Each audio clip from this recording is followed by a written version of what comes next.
The book of Ruth is a story of one family's tragedy and triumph in ancient Israel.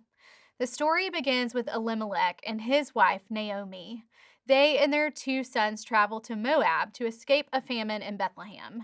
Naomi's husband dies. Her two sons marry Moabite women, and then the sons die, leaving Naomi in a very difficult situation.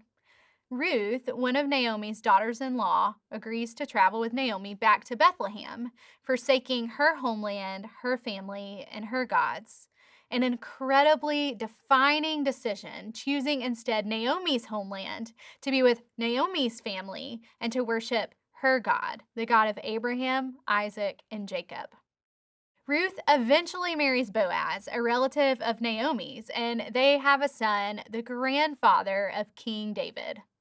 To really understand the plight of Naomi, the decisions of Ruth, and the actions of Boaz, we need to take a closer look at the background: cultural, social, economic, religious, and geographical. The author of Ruth's story dates the events related in the book during the time when judges ruled over the Israelite tribes.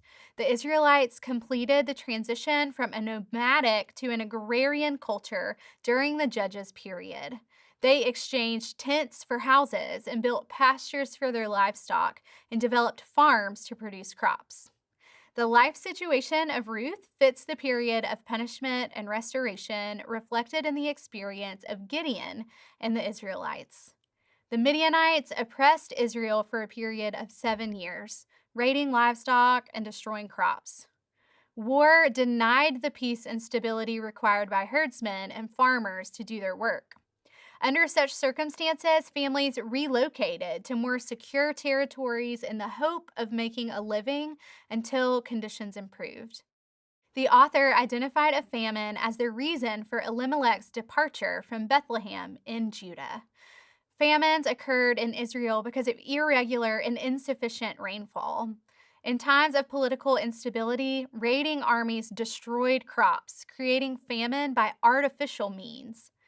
Crop failure often resulted in property loss and enslavement of the farmer who used his land and future crops as collateral for loans. The events related in the book of Ruth occurred in two geographical settings.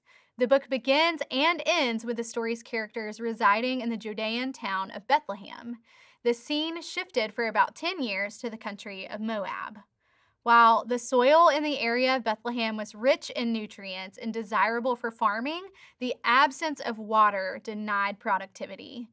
Farmers depended on seasonal rains to come at the right time and in sufficient quantities to provide water for the crops. In addition, the area around Bethlehem provided good pasture land for sheep and other livestock. While the territory of Moab probably originally extended from the Jabbok River to the southern end of the Dead Sea, it later was confined to the region south of the Arnon River. Perennial streams watered the land, making it ideal for livestock and agricultural development. The land of Moab included extensive fields.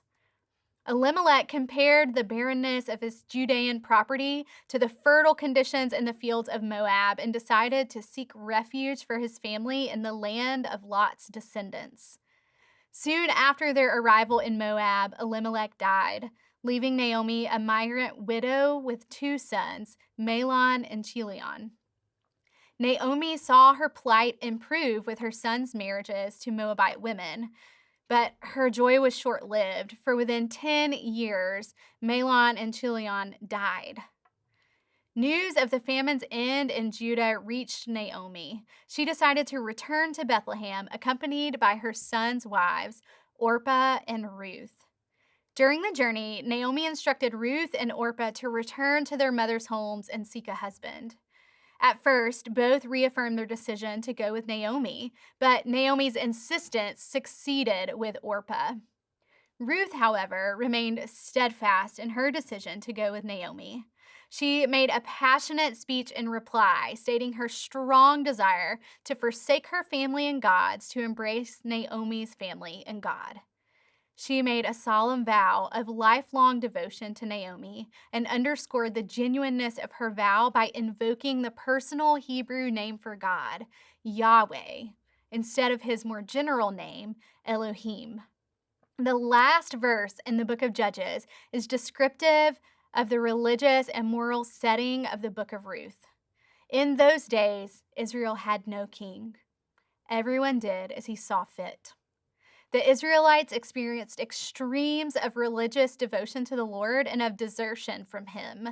Residing in the land impacted Israel's religious life in a number of ways. First, being separated geographically from each other diminished the unity they had known when they traveled as one large camp. Second, the abundance and luxuries of Canaan caused the people to develop an attitude of self sufficiency rather than an attitude of gratitude for the Lord's provision. Finally, the Canaanites' influence and wickedness resulted in a blending of beliefs and practices that corrupted Israel's worship of God. Faithfulness to the Lord, evidenced in the book of Ruth, is an indication that some people remained true to God. Ruth's decision to forsake the gods of Moab and serve the Lord signified Naomi's devotion and faithfulness to God. Boaz invoked the Lord's blessing on his workers when he entered the fields, and his commendation of Ruth and her devotion to Naomi included a statement of faith. Naomi and Ruth returned to Bethlehem during the barley harvest. Boaz, who is described as a wealthy man, benefited from the return of favorable farming conditions. He shared his prosperity in keeping with the provision for the poor in the Mosaic Law. Rather than harvest the entire produce of his fields, he would leave the edges untouched so the poor could glean what was left to feed themselves and their families.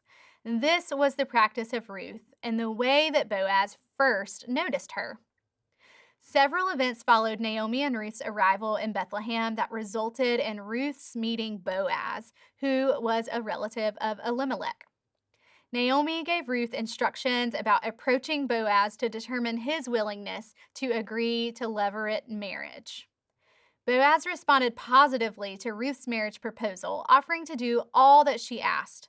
He informed Ruth about a kinsman nearer than he, and upon the near kinsman's default, Boaz assumed the kinsman redeemer's role. Naomi and Ruth's story reflects the dominant male social values of ancient times. Two important themes illustrated in the book of Ruth were preserving the tribal property allotment through redemption and perpetuating the family name through the institution of levirate marriage. The rite of redemption and levirate marriage are not connected in Mosaic law. Custom required levirate marriage of the Redeemer to retain family property and prevent family extinction. This custom compelled the next of kin to marry a deceased relative's widow with the hope that the marriage would produce a male child who would be considered the son of the deceased. The name and property of the deceased then would be passed on to this new heir.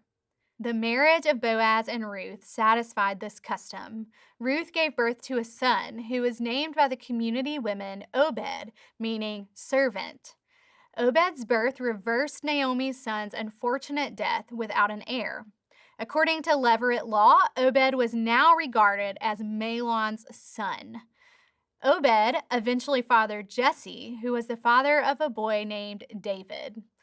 This David would become king of Israel. This story always makes me wonder about what happened to Orpah, the daughter-in-law who turned back to Moab. She probably found a husband, had a family, and lived a quite unremarkable life. But Ruth, who took a giant leap of faith, left her home and denied the gods she was raised believing in.